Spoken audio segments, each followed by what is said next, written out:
Felipe, ako ang daan, katotohanan at buhay. Ang may sakit matatanaw. Alleluia,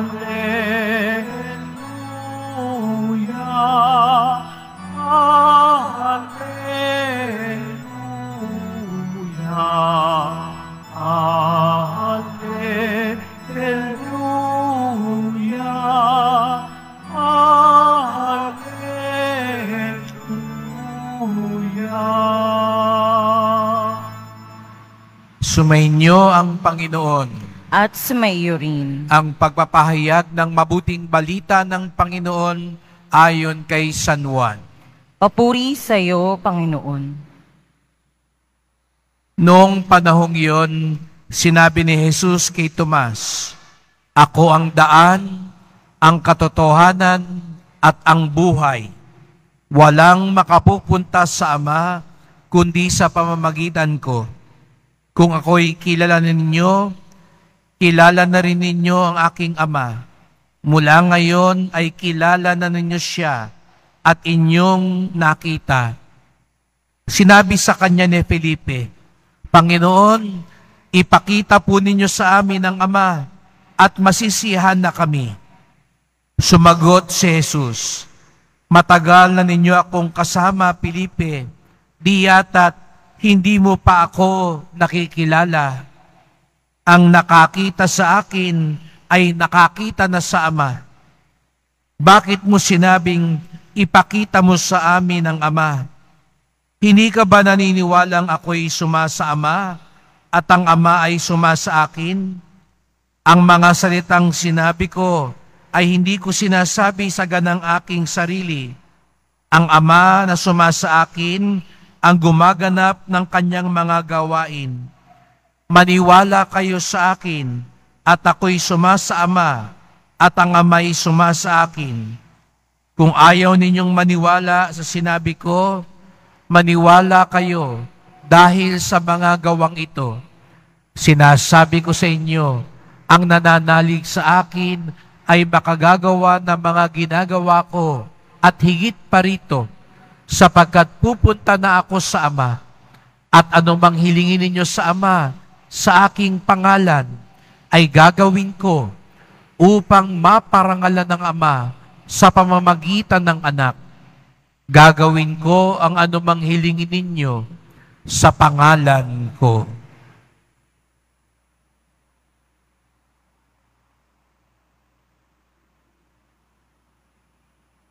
Mga kapatid, ang mabuting balita ng ating kaligtasan. Pinupuri ka namin, Panginoong Hesukristo. Magsiupo muna ang lahat. Magandang umaga po sa inyong lahat at maligayang pagdating sa tahanan ng ating mahal na pong Jesus Nazareno. Binabati at pinagdarasal din natin ang mga nasa online, lalo na po mga may sakit, nag-aalaga sa may sakit, at mga kababayan, kadeboto natin mula sa iba't ibang panig ng bansa at daigdig na nais sumama sa misa dito sa Quiapo, sa Basilica Minor at pambansang dambana ni Jesus Nazareno. Unang Biyernes ng buwan, araw ng debosyon, araw ng mga deboto, at sa natatanging paraan, araw ng ating pinakamamahal. Kaya't bigyan natin ng papuri, parangal at pasalamat ang ating minamahal na Nuestro Padre Jesus Nazareno. Unang Biyernes ng Mayo at parang kailan lang nagsimula tayo ng 2024 at ngayon ay malapit na tayo mga lahati ng taon kay bilis ng panahon. Pero bagamat maraming pagsubok, maraming pinagdaraanan, narito pa rin tayo. Buhay pa rin tayo. At higit sa lahat, pinahihintulutan niya tayong makapiling siya, matawag siya. At natitiyak ko, kung tayo'y handa at sapat sa pagtanggap, tunay nating matatanggap ang kanyang pagpapala at himala. Kaya sabihin mo nga sa katabi mo, pagpalain ka ng Diyos. Sa kabila naman, sabihin mo, manalig ka lamang. At ang nagsasabing nananalig sila at pagpapalain sila ng Poong Nazareno, itaas ang kamay at pumalakpak ng mas malakas.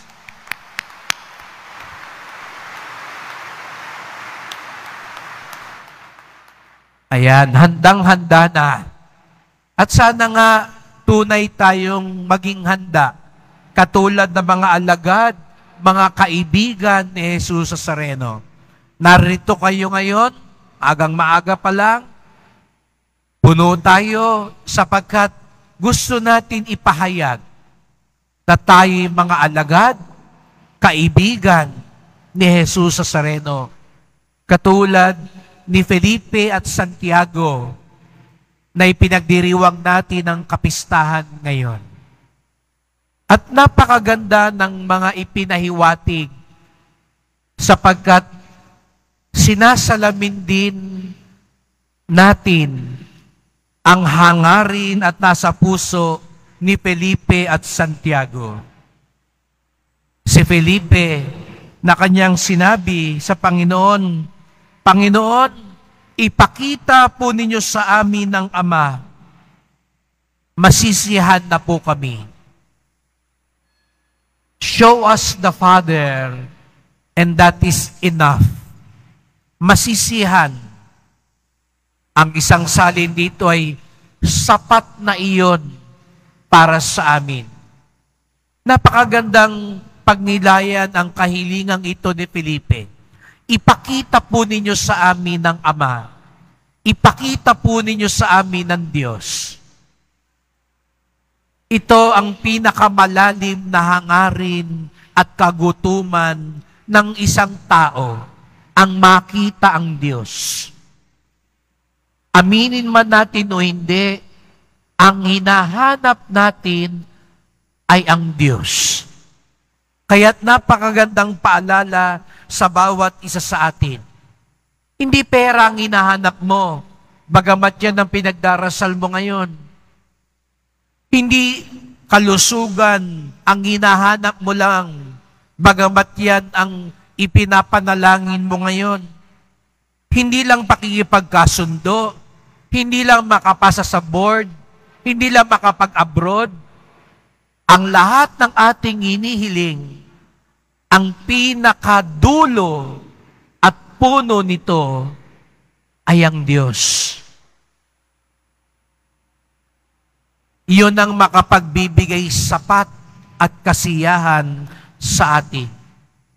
Kaya nga, huwag natin ito kaliligtaan, mga kapatid. Dahil kung hindi ito maidudugtong sa Diyos, hindi pa rin tayo masisiyahan. Kung hanggang pera lang ang ipinagdarasal mo, kalusugan lang, kaayusan lang sa pamilya, pero kung hindi ito maidudugtong sa Diyos, hindi pa rin ito magiging sapat. Kaya nga, yung hiling ni Felipe, ipakita ninyo ang Ama, sapat na iyon sa amin. Kaya pala mga kapatid, hindi nyo napansin, parang meron sa ibang tao, hindi pa rin matapos-tapos yung sapat. Hindi pa rin masiyahan. Sana hindi tayo ganon. Ang tunay na deboto, marunong masiyahan sa buhay. Ang tunay na deboto, natututo siya maging sapat sa buhay. May mga taong hindi mo alam kung kailan magiging sapat ang lahat. Alam nyo, kaya naghihirap ang bayan natin ngayon. Maraming tao ang hindi pa rin masiyahan. Kaya lagana pa rin ang korupsyon, pagnanakaw, kaya nagdurugo pa rin ang kaba ng bayan. Minsan nakakapagtaka, ang yayaman na po, kahit kaapu-apuhan siguro, hindi na maghihirap, pero hindi pa rin masiyahan. Hirap na ang taong bayan, hindi pa rin masiyahan. Sana mga kapatid, itong ipagdasal natin, matuto tayo matuklasan ng sapat. Sabi nga daw po, sa mundo natin, sapat naman po ang kalikasan. Sapat naman po talaga kahit sa Pilipinas para mabuhay tayong lahat ng maayos. Pero dahil may kasakiman, hindi sapat ang lahat. Sa isang taong sakim, hindi magiging sapat kahit ano paman. Sana mga kapatid, itong ipagdasal natin sa Poong Nazareno, matuto tayong masiyahan sa buhay. Matuto tayong makita kung ano yung sapat lang sa atin. Upang sa ganon, matuto din tayong tumulong. Matuto tayong tumugon. Matuto tayong magmalasakit sa ating kapwa. Itong linggong ito, napakaraming naging ganap dito sa ating sa Quiapo. Dumalaw ang Birhen ng Antipolo para simulan yung alay lakad sa kapayapaan. At ngayon, ginaganap natin araw-araw ang pag-aalay ng bulaklak sa mahal na ina. At ginagawa natin ito upang matuto tayo sa ating mahal na ina na nakita ang sapat. At sa kanya, anong sapat? Hindi yung kanyang mga pangarap, hindi lang yung kanyang kagustuhan, ang nakapagbigay kasiyahan at kasapatan sa kanya, ang kalooban ng Diyos. Bagong bihis uli ang ating Poong Nazareno. Pero ngayon, sinisimulan natin sa Quiapo, kapag binibihisan natin ng Poong Nazareno, nagbibigay bihis din tayo sa ating kapwa. Hindi sapat na maganda ang gayak ng ating poon, pero hindi tayo nagmamalasakit sa ating kapwa. Hindi sapat sa Nazareno na maganda ang kanyang suot, pero halos hupad na at hirap ang kanyang mga deboto. Kaya kung gusto natin bihisan lagi ang Nazareno, bibihisan din natin ang mga kapatid natin. 300 mga kapatid natin ang binigyan natin ng mga pananamit, sabon at panligo, upang kung papaano gusto natin maayos ang ating poon, maayos din ang ating kapwa. Yun ang nagbibigay kasiyahan sa atin.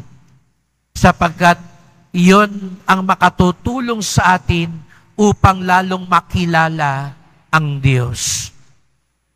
Kaya nga, parang napagalitan pa ng Poong Nazareno si Felipe. Nung hinihiling niyang makita ang Diyos, anong sabi ni Jesus sa Nazareno?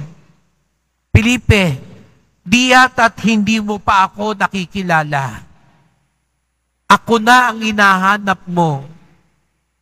Ba't ka pa naghahanap ng iba? Sana hindi masabi yan sa atin ng Poong Nazareno. Hindi yata ako ang hinahanap mo. Marami kang hinahanap, kaya tuloy hindi ka masiyahan. Ako ba talaga ang hinahanap mo?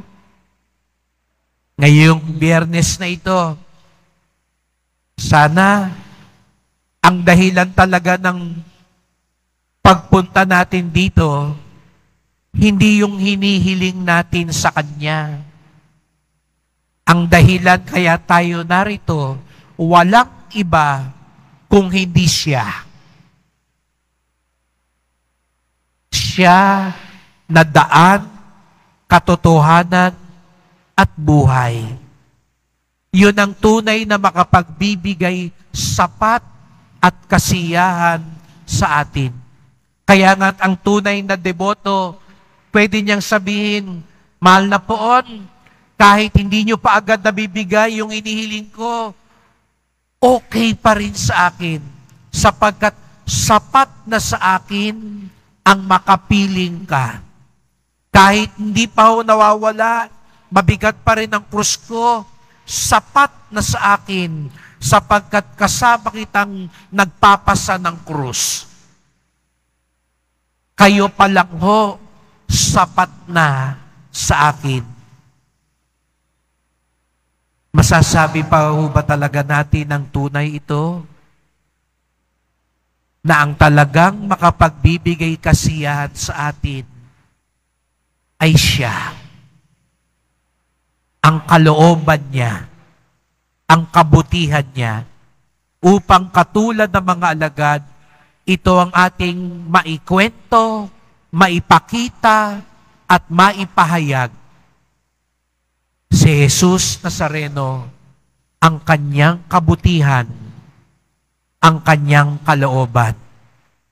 Kaya't sa pagpapatuloy ng misang ito, sama-sama po tayong magdasal.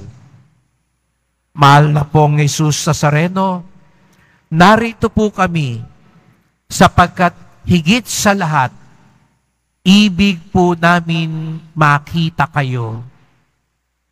Hindi kami nandito dahil lang may hinihingi kami. Hindi kami nandito dahil nakaugalian lang namin. Narito kami sapagkat alam namin na ang makapagbibigay kasiyahan at kagalakan ay walang iba kung hindi kayo.